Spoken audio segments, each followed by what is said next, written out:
When you or I are in an environment like this, we immediately recognize the sounds. We know which ones to focus on and which ones to ignore.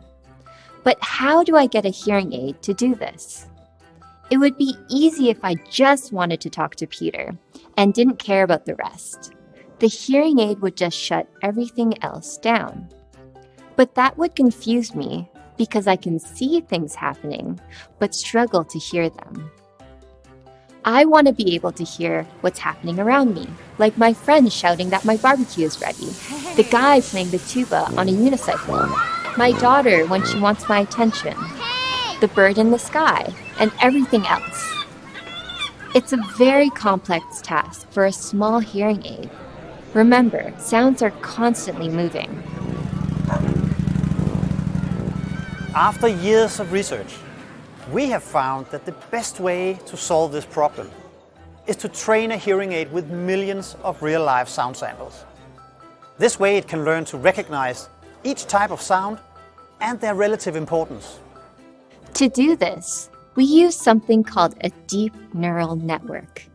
It's a method based on the way your brain works, which learns not by simple rules, but through repeated experiences.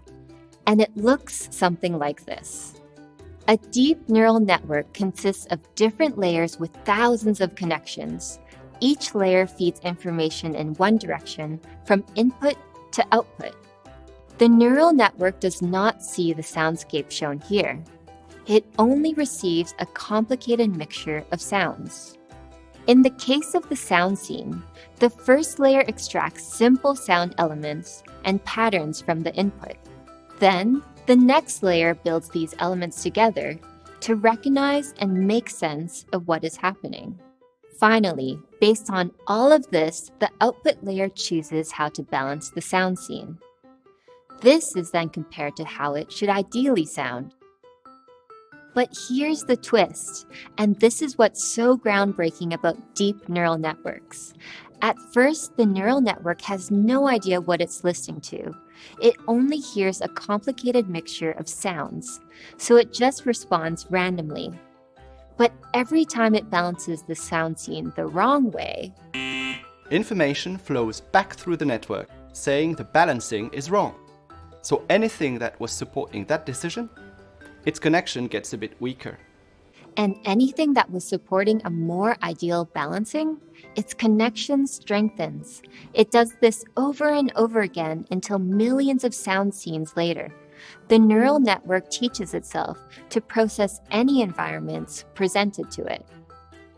Until now, hearing aids have been designed using simple man-made rules that categorize all sounds as either speech or noise. Based on how clear speech was in relation to noise, the hearing aid would then choose to either let all sounds in or shut all sounds out, except the one in front of it.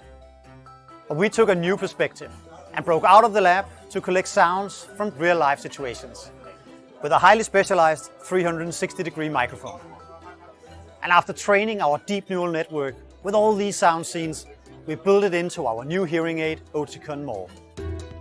So when a person with hearing loss uses Oticon More enters this sound scene, the hearing aid scans it, then utilizes its deep neural network to recognize the sound scene and make sure the sounds are clear and precisely balanced, all while taking the user's hearing loss into account. With access to the full sound scene, it's much easier for people with hearing loss to hear more and to enjoy life's amazing complexity. That's the deep neural network in Oticon More.